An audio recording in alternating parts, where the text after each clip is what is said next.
Just before Christmas, Lisa and I headed down to Las Vegas with our bikes to escape some of the cold weather here and get to doing some riding outside. We went over to Death Valley and then rode also around the greater Las Vegas area, so up Mount Charleston, Red Rock Canyon, Valley of Fire. It was a really awesome place to ride.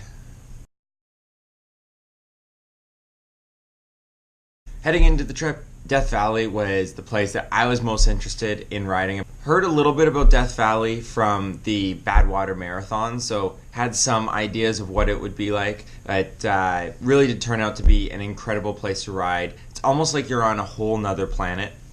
The roads in there have very little vehicle traffic, which is great because there isn't any sort of shoulder, but because there's so little vehicle traffic, all the cars give you a ton of space. A lot of the roads are in really good conditions. Some of the roads that we were on, it would have been 15 or 20 minutes between cars passing us by. There is a ton of climbing. Most of the time you're either going to be going up or going down, so we had some really fun, challenging climbs and some fast winding descents. Mount Charleston is a really challenging climb. It's just west of Las Vegas. It's quite a bit colder at the top than it is down at the bottom.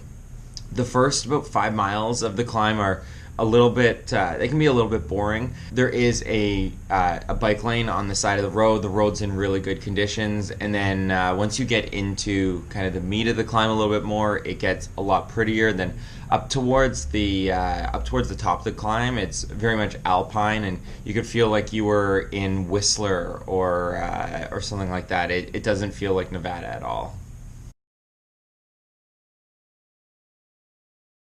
Valley of Fire is a favorite for locals.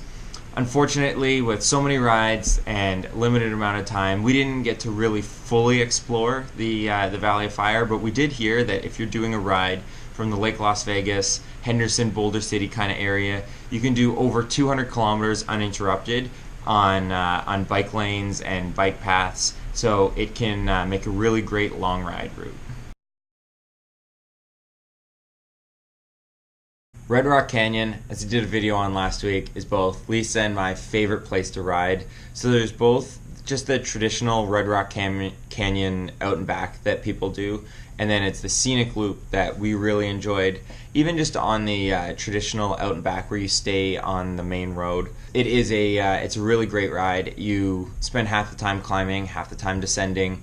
Really wide shoulder. I got a flat out there, and there was a ton of cars with mountain bikes on the back that all stopped and offered their help. So there's a really great cycling community in the area. And then, as I mentioned in last week's video, the scenic loop within the national park region is just a really beautiful, really great ride that you definitely want to do if you're ever in and around Las Vegas.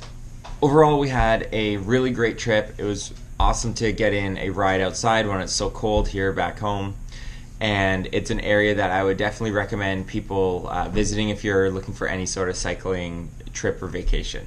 Thanks a lot for watching this week's video. If you like what you see, please click the subscribe button down below, and until next time, happy training. Oh, this you crazy mother.